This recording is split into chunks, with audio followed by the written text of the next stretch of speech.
eliminating a Russian hacker that damages oil pipeline in USA. Hello, Mr. President, you wanted to see me. Yes, we have a problem that hackers hacked into the computer systems of the oil distribution.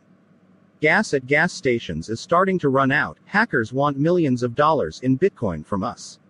Since you are called Satoshi Nakamoto and you are in charge of Bitcoin, I want you to check the Bitcoin account we received from the hacker and keep track of the money.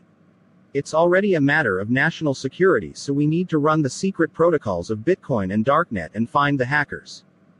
All right, Mr. President.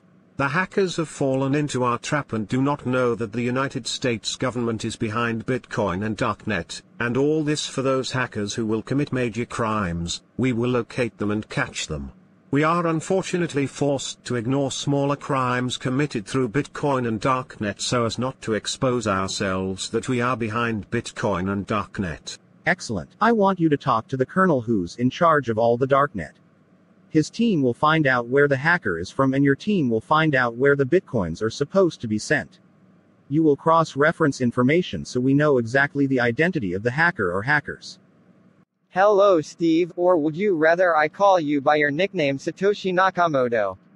Anyway, as you requested, my team found out that the hacker's location is in the Russian Federation.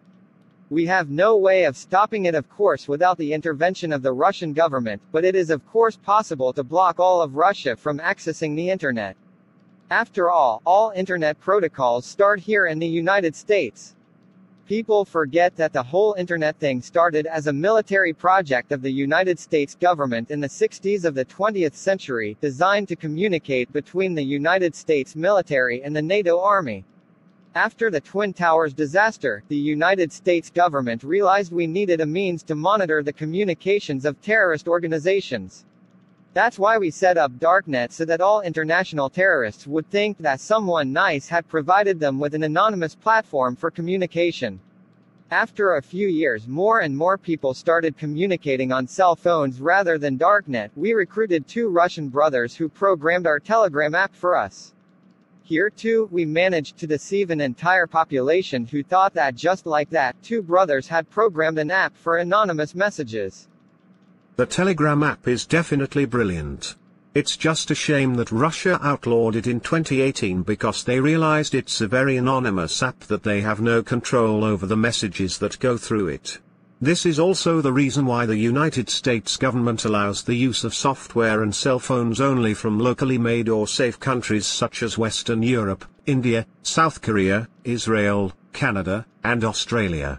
So that if they want to track a particular hacker, the government turns to the American software company to locate the same hacker who uses the same operating system from an American software company. I'm happy to inform you that all the bitcoins transferred to the hacker have been deleted.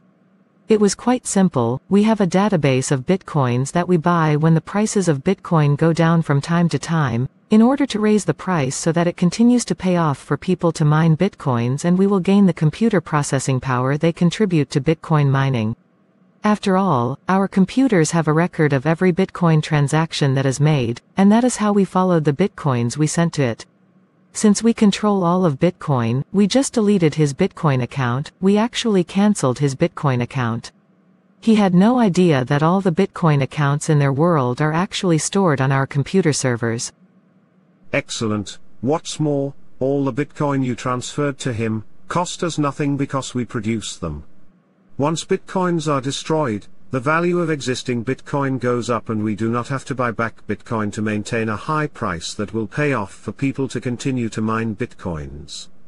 The higher the price of Bitcoin, the more profitable it is for people to mine Bitcoin, so we gain computing power for NASA computers and for CERN.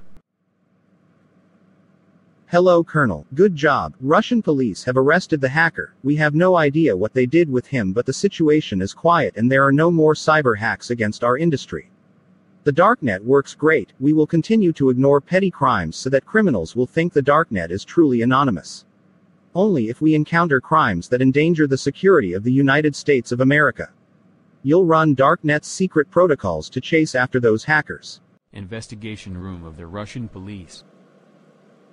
Honey, tell me now what you did on the computer and how exactly you managed to break into the American industry. I want you to now give me all the passwords for all your PC accounts. The Americans very much want us to hand you over for them and for you to sit in jail in the United States. But if you will convince me that you have very important and secret material that can help the Russian army, I would recommend leaving you in Russia and not flying you to the United States for police there. Cooperate with us and you can stay here, although you will not be able to leave Russia for another 10 years, but at least Russia is the largest country in the world, so you have a lot to travel to. Okay, I will cooperate with you. Just please do not turn them over to the American police. Bitcoin and darknet are not anonymous at all. It could not be that the Americans just found out where I am. I am sure the Americans have implanted spyware inside Bitcoin and they know where the money is going. I'm also sure they have a secret port inside the darknet that they know who is surfing your IT. Is certain that the United States government has developed Bitcoin and darknet to spy on all terrorism and international criminal organizations.